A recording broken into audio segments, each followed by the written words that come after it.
ஐயப்பனை எல்லாரும் அன்னதான பிரபுன்னு சொல்லுவாங்க. அது ஏன் தெரியுமா? சபரிமலைக்கு நம்ம போனாலே நம்ம சாப்பாடை பத்தி கவலையே பட தேவையில்ல. எல்லா இடத்துலயும் அன்னதானம் போடுவாங்க. சபரிமலையை பொறுத்த வரைக்கும் பணக்காரங்க, ஏழை, ஏற்றம், தாழ்வு இது எதுவுமே கிடையாதுங்க. எல்லாருமே ஒரே இடத்துல சமமா உட்கார்ந்து சாப்பிடணும் அப்படிங்கறத ஐயப்பன் எல்லாருக்கும் சொல்றாரு. கடவுள்னு எதை சொல்றாரு? ஒருத்தவங்களுக்கு பசிக்குது, அவங்களோட பசியை நீங்க ஆற்றினாலே நீங்க தாங்க அந்த கடவுள்னு சொல்லி ஐயப்பனே சொல்றாரு. புராண கதைகள்ல ஐயப்பன் துறவியா இருக்கும் போதும் சரி, அவருக்கு தனக்குன்னு கம்மியா எடுத்துக்கிட்டு மத்தவங்களுக்கு நிறையவே கொடுப்பாருங்க. இதனாலதாங்க ஐயப்பன் அன்னதான பிரபுன்னு சொல்லுவாங்க. அன்னதான பிரபுவே சரணம் ஐயப்பா, ஆரியங்காவு ஐயனே சரணம் ஐயப்பா. எரிமலையில ஒரு டீசென்டான ஆந்திரா ஸ்டைல் பிரேக்ஃபாஸ்ட் ட்ரை பண்ணணும்னா நீங்க வர வேண்டிய ஹோட்டல் தாங்க இந்த அன்னமையா. அந்த ஹோட்டல் பார்க்க ரொம்ப பெருசா தாங்க இருக்கும். அது மட்டும் இல்லாம சபரிமலையில எல்லா ஹோட்டல்லையும் உங்களுக்கு செல்ஃப் சர்வீஸ் தான் இருக்கு. நீங்க 110 ரூபாய்க்கு வெரைட்டி மீல்ஸ் ப்ரொவைட் பண்றாங்க. லெமன் ரைஸ், டொமேட்டோ ரைஸ் இது போக கூட்டு, பொரியல், அப்பளம் இது எல்லாத்தையும் கொடுத்துறாங்க. நம்மளும் வெஜ் புரோட்டா தாங்க வாங்கி இருந்தோம். 60 ரூபா 3 பீஸ் கொடுத்தாங்க. கிறிஸ்பியா சூப்பராகவே இருந்துச்சு. சாப்பிட சட்னி வேற லெவலா இருந்துச்சு. அந்த தோசையும் சூப்பரா இருந்துச்சு. அண்ட் மீல்ஸும் டீசென்டான டேஸ்ட்லயே இருந்துச்சு. சோ எரிமலையில ஆந்திரா ஸ்டைல் பிரேக்ஃபாஸ்ட் ட்ரை பண்ணணும்னா இங்க ட்ரை பண்ணுங்க. இந்த மாதிரி நிறைய வீடியோஸ்க்கு ஃபாலோ பண்ணிக்கோங்க. சபரிமலையில ஹில்ஸ் டிராவல் பண்றதுக்கு முன்னாடி கொஞ்சம் எனர்ஜி ஏத்திக்கலாம்னு சொல்லிட்டு லெமன் சோடா தாங்க ட்ரை பண்ணோம். இந்த பிஸ்மி ஸ்டோர்ஸ்ல ஜஸ்ட் லெமன், சால்ட், சோடா இது மூணையும் மிக்ஸ் பண்ணி தாங்க தருவாங்க. குடிச்சு பார்த்தா வேற லெவல் கிக்கா இருக்கும். நானும் குடிச்சு பார்த்தேன், நல்லாவே இருந்துச்சு. இந்த லெமன் சோடாஸ்ல குடிக்கிறது மூலமா நம்ம நாசியா, வாமிட்டிங் இதெல்லாமே ரெடியூஸ் பண்ண முடியும். பட் இதெல்லாம் பாடி கண்டிஷனை பொறுத்து. இது போக ஒரு இன்ஸ்டன்டான எனர்ஜியும் தருங்க. நீங்க ஹில்ஸ்ல டிராவல் பண்ணாலும் இல்ல மலை மேல ஏற போறீங்க அப்படின்னா லெமன் சோடா குடிச்சிட்டு ஏறி பாருங்களேன், உங்களுக்கே இந்த டிஃபரன்ஸ் தெரியும். அதனாலதான் சபரிமலை மேல ஏறதுக்கு நிறைய லெமன் சோடா கடைகள் இருக்கும். ஆனா அப்படியே எரிமலையில இருந்து பம்பா போறோம். அதை நெக்ஸ்ட் வீடியோல சொல்றேன், மறக்காம ஃபாலோ பண்ணிக்கோங்க. கையில வெறும் 50 ரூபா இருந்தாலே நிலக்கல்ல இருந்து பம்பை போயிடலாங்க. அதுக்கு முன்னாடி எரிமலையில இருந்து எப்படி பம்பை வருது அப்படிங்கறத சொல்றேன். சபரிமலையை பொறுத்த வரைக்கும் மேக்சிமம் எல்லாரும் குரூப் ட்ரிப்பா தாங்க வருவீங்க. நீங்க எரிமலையில பேட்டை துள்றது, பாபர் மசூதி எல்லாத்தையும் பார்த்து முடிச்சிட்டு எரிமலையில இருந்து நீங்க போக வேண்டிய இடம் தான் நிலக்கல். ஏன்னா டைரக்டா பம்பை போக முடியாது. முன்னாடி வேன்ஸ் இதெல்லாமே அலோவ் பண்ணிக்கிட்டு இருந்தாங்க. இப்பெல்லாம் அலோவ் பண்றது கிடையாது. கார்ஸ் மட்டும் தான் அலோவ் பண்றாங்க. பட் அது என்னன்னு சொல்லி கேட்டுக்கோங்க. சோ நம்மளும் நிலக்கல் தாங்க போகணும். எரிமலையில இருந்து நிலக்கல் கிட்டத்தட்ட 28ல இருந்து 30 கிலோமீட்டர் வருங்க. ஒரு சின்ன டீ பிரேக் எடுத்துலான்னு சொல்லிட்டு இந்த அன்னபூர்ணா ஹோட்டல்ல தாங்க நிப்பாட்டி இருந்தோம். ஸ்பாட்டை பாத்தீங்களா வேற லெவலா இருந்துச்சு. பர்ச்சேஸ் எல்லாம் பண்ணிட்டு திருப்பி வண்டி எடுத்துட்டாங்க. அண்ட் போற ரூட்ல செம்ம சீனிக்கா இருக்குங்க. நிலக்கல் ரீச் ஆனதுக்கு அப்புறம் நிலக்கல் பஸ் ஸ்டாண்ட்லயே உங்களுக்கு பம்பை போறதுக்கு பஸ்ஸஸ் அவைலபிளா இருக்குங்க. ஒரு ஆளுக்கு 50 ரூபா சார்ஜ் பண்றாங்க. நிலக்கல்ல இருந்து பம்பைக்கு கிட்டத்தட்ட 20ல இருந்து 22 கிலோமீட்டர் வருங்க. இந்த ரூட்லயும் எக்கச்சக்கமான பெண்டெல்லாம் இருக்கும். ஸோ உங்களுக்கு வாமிட்டிங் சென்சேஷன்லாம் இருந்தா மறக்காம தூங்கிருங்க. இல்ல ஏதாவது ஆண்டான் சிட்ரா இந்த மாதிரி மாத்திரையை போட்டுக்கோங்க. கிட்டத்தட்ட ஒரு 35 நிமிஷத்துலயே நம்ம நிலக்கல்ல இருந்து பம்பை ரீச் ஆயிட்டோம். நெக்ஸ்ட் வீடியோல பம்பை ரிவரை பத்தி டீடைலா சொல்றேன், மறக்காம ஃபாலோ பண்ணிக்கோங்க. பம்பை நதி கேரளாவோட புனிதமான நதிகள்ல ஒண்ணுதான் பம்பை நதி. இந்த நதி தான் ஐயப்பன் பிறந்ததும் வளர்ந்ததும் தவம் செஞ்சதும் இது எல்லா புள்ளிகளையும் இணைக்கக்கூடிய ஒரு மைய புள்ளியா இருக்கு. புராண மரபுகள் படி, ஐயப்பன் மரபுகள் படியும் மகிசி அரக்கனை அழிச்சதுக்கு அப்புறம் தன்னோட ஆயுதங்களையும் தன்னோட சுமைகளையும் எல்லா பம்பை நதியில தாங்க கழுவுனாரு. இன்னும் சில புராணங்கள்ல ஐயப்பனை தந்தையாவும் பம்பை நதியை அதாவது பம்பை அம்மனை தாயாவும் சொல்லுவாங்க. ஐயப்ப பக்தர்கள் இந்த பம்பை நதியில குளிக்கிறது மூலமா தன்னோட எல்லா பாவங்களையும் நீக்க முடியுன்ற மிக பெரிய ஒரு நம்பிக்கையே இருக்கு. ஐயப்ப மரபு படி நீங்க பம்பையில குளிச்சுட்டு ஐயப்பனை பாக்குறது ஒரு தொடக்கம் நீங்க நினைச்சீங்கன்னா அதை விட விஷயம் என்னன்னா துக்கம் எல்லாத்தையும் குறைச்சிட்டு உங்களுக்கு தைரியம் கொடுக்கக்கூடிய ஒரு இடமா பம்பை இருக்கு அப்படின்னு நம்பப்படுது. இன்னும் சில பக்தர்கள் நம்புறது பம்பையில குளிக்காம ஐயப்பனை பாக்குறதுங்கிறது உங்க யாத்திரையே நிறைவேறாதுன்னு நம்புறாங்க. நம்மளும் பம்பையில நீராடிட்டு பம்பை அம்மனையும் வணங்கிட்டோங்க. இப்போ கன்னிமுல கணபதி நோக்கி போலாமா? அதான் அடுத்தடுத்த வீடியோல சொல்றேன், மறக்காம ஃபாலோ பண்ணிக்கோங்க. பம்பையில இருந்து சபரிமலை நோக்கி போலாமா? எடுத்த உடனே அவன் பாக்குறதாங்க கன்னிமுல கணபதி. எந்த ஒரு விஷயத்தை தொடங்கினாலும் பிள்ளையார் இல்லாம எப்படிங்க தொடங்குறது?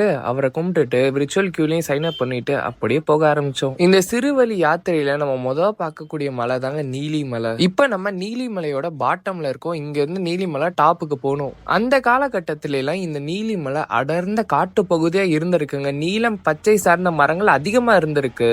அதனாலதான் நீலிமலை அப்படிங்கிற ஒரு பேரும் இருக்கு. இந்த நீலி நீலிமலை தான் ஐயப்பனோட தவம் பொறுமை இது எல்லாமே குறிக்குது. நல்லா மலை செங்குத்தா ஏறுங்க, நீங்களே பார்க்கல எப்படி இருக்குன்னு. அண்ட் இந்த மலையெல்லாம் ஏறும் போது கஷ்டமா இருக்கும் போது நம்ம ஐயப்பனை மட்டும் நினைச்சுக்கிட்டு அவரை மட்டும் நம்பி நம்ம மலை ஏறணும் அப்படின்னா எந்த ஒரு விஷயமும் நம்ம கண்ணுக்கு தெரியாதுங்க, ஐயப்பன் மட்டும் தான் தெரிவாரு. அப்படியே நம்ம மலை ஏறி டாப்புக்கு போயிடலாங்க. நீலிமலையோட டாப்பு கிட்ட வந்துட்டோம். அங்க ஒரு சின்ன பிரேக் எடுத்தோம், லெமன் சோடா தான். திரும்ப அப்படியே போக ஆரம்பிச்சவங்க. இன்னும் மலைக்கு கிட்டத்தட்ட 2.8 கிலோமீட்டர் இருக்கு. அண்ட் இங்க இருந்துதான் அப்பாச்சி மேடு, சபரி பீடம் இது எல்லாமே இருக்கு. அதெல்லாம் நெக்ஸ்ட் வீடியோல சொல்றேன், மறக்காம ஃபாலோ பண்ணிக்கோங்க. நீலிமலை டாப்புக்கு வந்ததுக்கு அப்புறம் கொஞ்சம் ரெஸ்ட் எடுத்து நடக்க ஆரம்பிச்சுட்டோங்க. அண்ட் போற வழி ஃபுல்லா இந்த மெடிக்கேட்டட் வாட்டரை நீங்க பார்க்க முடியுங்க. கேரளானாலே இந்த தண்ணி இல்லாம எப்படிங்க, அப்படியே குடிச்சு நடக்க ஆரம்பிச்சிட்டோம். இன்னும் 2.6 கிலோமீட்டர் இருக்குங்க. அப்படியே கொஞ்சம் கொஞ்சமா நடந்து நம்ம சபரி பீடம் கிட்ட வந்துட்டோம். சபரி பீடம், சபரி மாதா இவங்க வந்து ராமபிரானோட பக்தையா இருக்காங்க. இந்த இடத்துலதான் சபரி மாதா ராமனை நினைச்சு தவம் பண்ணியிருக்காங்க. ஆனா ஐயப்பன் யோகியா இருக்கும் போது அவரும் இந்த இடத்துல வந்து தவம் பண்ணியிருக்காருங்க. அதான் சபரி பீடமா மாறுச்சு. அதனாலதான் ஐயப்பன் பக்தர்கள் இந்த சபரி பீடத்துல வந்து வணங்கும் போது அவங்களுக்கு மன அமைதி வந்து ஏற்படும். அப்படியே சபரி பீடத்தையும் பார்த்துட்டு மலை ஏற ஆரம்பிச்சுட்டவங்க. கொஞ்ச நேரத்துல நம்மள ஸ்டாப் பண்ண ஆரம்பிச்சுட்டாங்க. எக்கச்சக்கமான பேர் வந்திருந்தாங்க. லைனை ஸ்டாப் பண்ணி போக ஆரம்பிச்சவங்க. கிட்டத்தட்ட ஒரு 3 மணி நேரம் லைன்ல நின்ட்டோம். அப்படியே கொஞ்சம் கொஞ்சமா நகர்ந்து நம்ம 18 படிகள் கிட்ட வந்துட்டோங்க. அடுத்த வீடியோல இந்த 18 படிகள் பத்தி டீட்டெயிலா சொல்றேன், மறக்காம ஃபாலோ பண்ணிக்கோங்க. ஐயப்பனை பாக்குறதுக்கு முன்னாடி இந்த 18 படிகள்ல நம்ம ஏறி தாங்க போனோம். 18 படிகள் எப்படி வந்துச்சு? ஸ்தெல்ல புராணங்கள் படியும் ஐயப்பனோட மரபு படியும் சொல்ற விஷயம் என்னன்னா, ஐயப்பனை பார்க்க வரக்கூடிய பக்தர்களோட மனநிலை வந்து ரொம்ப சுத்தமா இருக்கணும், சாதாரண மனிதர்களாகலாம் வரக்கூடாது, மனசுல தூய்மை இருக்கணும், அகங்காரம் இது எதுவுமே இருக்கக்கூடாது, அப்பேற்பட்ட மனிதர்கள் தான் ஐயப்பனை பார்க்கணும்னு சொல்லிட்டு மரபுகள் சொல்லுது. அதுக்காக உருவாக்கப்பட்டதான் இந்த 18 படிகள். இந்த 18 படிகளும் ஒவ்வொரு விஷயத்த நம்ம கிட்ட சொல்லுது. அதுலயும் முதல் 5 படிகள் மனிதர்களோட சென்ஸ குறிக்குது, கேக்குறது பாக்குறது அப்படிங்கிறது. 6ல இருந்து 8 இந்த படிகள் எல்லாமே குணங்களை குறிக்குது. ஆனா 9ல இருந்து இந்த 18 படிகளுமே வந்து எமோஷன்ஸ குறிக்குதுங்க. அதுலயும் 18வது படி குறிக்கிறது என்ன தெரியுமா? ஆணவம். ஆக்சுவலி ஒரு ஐயப்பன் பக்தர் வந்து இந்த 1ல இருந்து இந்த 18 படிகள் கடைசி அந்த ஆணவத்தையும் கடந்து வந்தாதான் ஐயப்பனையே பார்க்க முடியும். அப்பதான் அவன் மனசு ரொம்ப சுத்தமா இருக்கும், ஐயப்பனை பார்க்கவும் தயாரா இருக்கான் அப்படிங்கறது அர்த்தம். இதுலயுமே இருமுடி இருந்தாதான் 18 படிகள் ஏறணும் அப்படின்னு சொல்லுவாங்க. அது ஏன் தெரியுமா? இருமுடிங்கிறது வந்து நம்மளோட தவத்தை காட்டுது. நம்ம இவ்வளவு நாள் விரதம் இருந்து ஐயப்பனுக்கு எவ்வளவு விஷயம் பண்ணியிருப்போம், அதனால அந்த மனநிலையும் காட்டுது. அதனாலதான் இருமுடியோட 18 படி ஏறணும். இருமுடி இல்லாம ஏறவங்களுக்கு இந்த நிலைகள் எதுவுமே இல்லாதனால ஐயப்பனை தரிசிக்கிற கூடிய பக்குவம் அவங்களுக்கு இல்லைன்றனாலதான் அவங்க 18 படிகள் ஏற முடியாது. இன்னும் சில புராணங்கள்ல 18ங்கிறது மலைகளை குறிக்குது, 18 மனித பருவங்களை குறிக்குது, புராணங்களையும் குறிக்குது. இது போக 18 வருஷம் நம்ம போறதையும் குறிக்குதுங்க. முதல்ல எடுத்தோன்னே கன்னிசாமில இருந்து குருசாமி வரைக்கும் காட்டுது. அதனாலதான் 18 படிகளை அவ்வளவு புனிதமா வந்து எல்லாரும் பாக்குறாங்க. நம்மளும் படிக்கட்டுலாம் ஏறியாச்சு. இப்போ ஐயப்பனை பார்க்கலாமா? 18 படிகளை கடந்து ஐயப்பனை பார்த்தாச்சுங்க. ஒரு வாட்டி இல்ல 2 வாட்டி பார்த்தாச்சு சிவிக் தரிசனம் மூலமாவும். கிட்டத்தட்ட ஒரு மண்டல விரதம் இருந்துட்டு அந்த 2 செகண்ட் அவரை பார்க்கறதுக்காக சொல்ல வார்த்தையே இல்லை. சாமியே சரணம் ஐயப்பா. பல பேர் சொல்லுவாங்கல்ல, மாலை போடுறது ஒன்றும் சாதாரண விஷயம் கிடையாது, நம்ம நினைச்சாலாம் போக முடியாது, அங்க ஐயப்பன் நினைக்கணும்னு. உண்மைதான் போல. அவரையும் பார்த்தாச்சு, அருளும் வழங்கிட்டாரு. இதோட என்னோட 19வது வருஷம் சபரிமலையோட யாத்திரை நிறைவேறுது. தலைவரே, மிஸ் யூ. அடுத்த வருஷம் தான் உங்களை பார்க்க முடியும். கிளம்பலாமா இந்த பாட்டோட? ஹரிவராசனம் விஸ்வமோகனம் ஹரிதீஸ்வரம் ஆராத்ய பாதுகம் ஹரிவிமர்தனம் நித்யநர்த்தனம் ஹரிஹராத்மஜம் தேவமாஸ்ரயே. சரணமையப்பா சுவாமி சரணமையப்பா. சபரிமலையில உங்க கையில 50 ரூபாய் இருந்தாலே போதும், நீங்க இந்த மாதிரி வீரியில தங்கலாம். இங்க 24 மணி நேரம் தங்குறதுக்கே வெறும் 50 ரூபா தாங்க சார்ஜ் பண்றாங்க. எக்ஸ்ட்ரா 20 ரூபா கொடுத்தீங்கன்னா உங்களுக்கு பில்லோவும் கொடுத்துருவாங்க. அண்ட் மேல கீழே 2 இடத்துலயுமே நீங்க தங்கிக்கலாம். எல்லா இடத்துலயும் உங்களுக்கு சார்ஜிங் பாயிண்ட்ஸும் கொடுத்துருவாங்க. நீட் அண்ட் கிளீனாவே வந்து மெயின்டைன் பண்ணிக்கிட்டே இருக்காங்க இடத்த. இது போக அப்படியே வீரிக்கு வெளியே பாத்தீங்க அப்படின்னா உங்களுக்கு பயோ டாய்லெட்ஸும் ப்ரொவைட் பண்ணுவாங்க. இது போக வெளியவும் வந்து டாய்லெட்ஸ் எல்லாம் இருக்குங்க. ஆனா இந்த வீரிக்கு பக்கத்துல எக்கச்சக்கமான ஹோட்டல்ஸ் எல்லாம் இருக்கு. இந்த மாதிரி நம்ம வெளியே அலையாம எல்லா இடமும் இங்க பக்கத்திலேயே இருக்குங்க. ஆனா இந்த மாதிரி எக்கச்சக்கமான வீரிஸ் வந்து பக்கத்துல இருக்குங்க. பட் இங்க இடம் கிடைக்கிறதுங்கிறது தான் கொஞ்சம் கஷ்டம். ரொம்ப கூட்டமாயிருச்சுன்னா ஹவுஸ்ஃபுல் போட்டுக்குவாங்க. ஸோ எவ்வளவு சீக்கிரம் முடியுதோ அவ்வளவு சீக்கிரம் வந்து தங்கிருங்க. இந்த மாதிரி நிறைய வீடியோஸ்க்கு ஃபாலோ பண்ணிக்கோங்க. சபரிமலையில சாமி தரிசனம் பண்ணிட்டு சரி சாப்பிட போலான்னு பார்த்தா எல்லா ஹோட்டல் ரொம்ப ஃபுல்லா இருந்துச்சு. அப்படியே தேடி பார்த்து இந்த சரவண பவன் அப்படிங்கிற ஹோட்டலுக்குள்ள தாங்க போனோம். செம்ம க்ரௌடு. அந்த சபரிமலை ஃபுல்லாவே செல்ஃப் சர்வீஸ் தாங்க இருக்கும். ஃபர்ஸ்ட் நம்ம பில் பே பண்ணிட்டு அதுக்கப்புறம் ஃபுட்டை வாங்குற மாதிரி இருக்குங்க. நம்மளும் டோக்கன்லாம் வாங்கிட்டு தோசை வாங்க போயிட்டோம். அங்க நிறைய சுட்டு வச்சிருந்தாங்க. நமக்கு ஒரு பீஸ் எடுத்து கொடுத்துட்டாங்க. இங்க எல்லாமே தோசையோட மைதா மாவு கலந்துதாங்க கொடுக்குறாங்க. ஒரு ஓகேவான டேஸ்ட்ல இருந்துச்சுங்க, சாப்பிடலாம். அண்ட் வடை கொஞ்சம் ஆடாதான் இருந்துச்சு, பட் ஓகே தான். நம்ம சாப்பிட்டு போனதுக்கு அப்புறமும் எக்கச்சக்கமான கூட்டம் இந்த ஹோட்டல்ல இருந்துகிட்டே தாங்க இருந்துச்சு. ஏன்னா க்ரௌட் அவ்வளோ வருதுங்க சபரிமலைக்கு. ஸோ அதனால ஃபுட்டு ப்ரொவைட் பண்றதுக்கும் கொஞ்சம் டிலே ஆகுது. அண்ட் ஹோட்டல்ஸும் ரொம்ப கம்மியா தான் இருக்கு. சபரிமலையில காலையில பிரேக்ஃபாஸ்ட்டுக்கு நம்ம வந்த ஸ்பாட் தாங்க இந்த கணபதி ஐயர் பவன். நம்ம வீரிக்கு பக்கத்திலேயே இருக்கு. ஏற்கனவே சொன்ன மாதிரி செல்ஃப் சர்வீஸ் தாங்க கொடுக்குறாங்க. அது மட்டும் இல்லாம செம்ம க்ரௌடு. அண்ட் மெனு ஃபுல்லாமே வந்து மேலேயே போர்டு மாதிரி போட்டிருந்தாங்க. கொஞ்ச நேரம் வெயிட் பண்ணதுக்கு அப்புறம் அப்படியே தோசையும் வாங்கிட்டோங்க. அந்த தோசையெல்லாம் மைதா தான் மிக்ஸ் பண்ணியிருந்தாங்க. அண்ட் சாப்பிடுவோம் ஓகேவான டேஸ்ட்லயே இருந்துச்சு. அண்ட் எக்கச்சக்கமான பேர் சாப்பிட்டுக்கிட்டு இருந்தாங்க.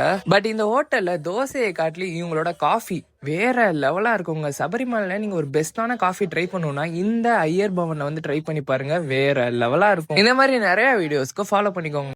சபரிமலையில மீல்ஸுக்கு ஒரு செம்ம ஸ்பாட் சொல்றேன், நோட் பண்ணிக்கோங்க. ஹோட்டல் அன்னபூர்ணா. இங்கேயுமே செல்ஃப் சர்வீஸ் தாங்க இருக்கும். நம்மளும் கியூல நின்று தான் வாங்கணும். எக்கச்சக்கமா இங்க மீல்ஸ் தாங்க சேல் பண்ணிக்கிட்டு இருக்காங்க. இது போக tomato rice, fried rice, parotta இந்த மாதிரி நிறைய வெரைட்டிஸும் வச்சிருக்காங்க. நம்மளும் அப்படியே மீல்ஸ் வாங்கிட்டோம். இந்த மீல்ஸோட அப்பளம், பாயாசம், கூட்டு, பொரியல், கேர்டு இது எல்லாமே கொடுத்துறாங்க. அந்த சாம்பாரோட ட்ரை பண்ணும் போது நல்லா இருந்தாலும் கேர்டோட ட்ரை பண்ணும்போது அல்டிமேட் டேஸ்டா இருந்துச்சுங்க. ஓன் ப்ரிப்பேர் தான் பண்றாங்க போல, செம்மையா இருக்கு. அந்த பாயாசமும் டீசென்டான டேஸ்ட்லயே இருந்துச்சு. ஓவராலா ஒரு டீசென்டான மீல் சாப்பிடணும் அப்படின்னா நீங்க இந்த ஹோட்டல் அன்னபூர்ணா வந்து விசிட் பண்ணுங்க.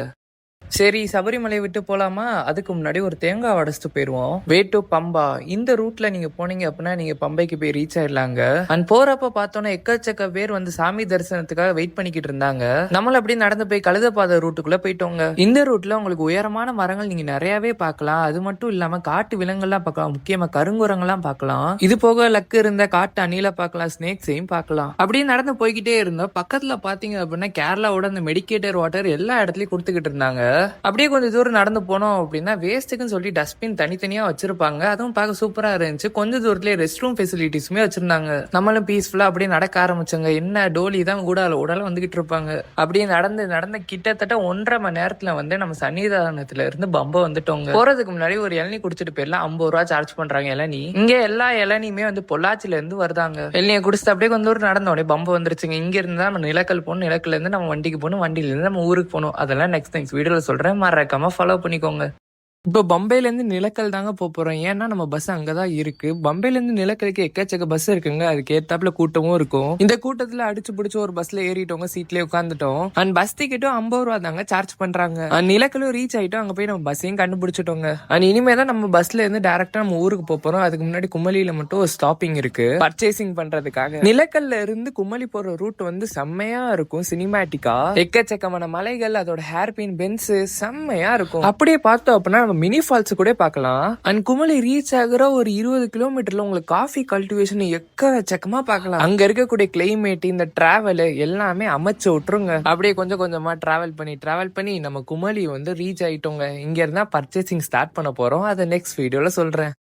குமலி வந்து இறங்கினோடனே சரி பர்ச்சேசிங் ஸ்டார்ட் பண்ணலாம்னு சொல்லிட்டு சிப்ஸ் தாங்க வாங்க போனோம். சிப்ஸ் பொறுத்த வரைக்கும் பாம் ஆயில் வறுத்தது 1 கிலோ 140 180 வரைக்கும் சார்ஜ் பண்றாங்க. கோகோனட் ஆயில் வறுத்தது 360 400 ரூபா வரைக்கும் போகுது. அப்படியே பார்த்தோன்னா எக்கச்சக்கமான ஸ்பைசஸை பார்க்க முடியும். குமலியில ரொம்ப ஃபேமஸ் ஆனது பெப்பர் தாங்க. கிரேட் 1 கேட்டகரியில வச்சிருப்பாங்க. நம்மளும் கொஞ்சம் ஸ்பைசஸ் எல்லாம் வாங்கிட்டோங்க. ஸ்பைசஸோட பிரைஸ் நாங்க போனப்ப எவ்வளோன்னு சொல்லிட்டு இந்த சார்ட்ல போட்டிருக்காங்க, பாத்துக்கோங்க. ஹோம்மேட் சாக்லேட்ஸும் நிறைய இருக்குங்க. நம்மளும் ஒரு 100 ரூபாய்க்கு வாங்கிட்டோம். அண்ட் சில ட்ரை ஃப்ரூட் வெரைட்டிஸ் சோப்ஸுமே இருக்கு. அண்ட் இவங்க கிட்ட ஹோம்மேடா பண்ணக்கூடிய சோப்ஸுமே நிறைய இருந்துச்சு. அண்ட் காஃபி பவுடருமே எக்கச்சக்கமா வச்சிருந்தாங்க. நம்மளும் எல்லாத்தையும் பர்ச்சேஸ் பண்ணிட்டு வந்துட்டோம். அப்படியே வண்டியில ஏறிட்டோங்க. கம்பம் உசிலம்பட்டி வழியா அப்படியே மதுரை வந்து ரீச் ஆயிட்டோம். நைட்டு ஒரு 11 மணி ஆயிடுச்சுங்க.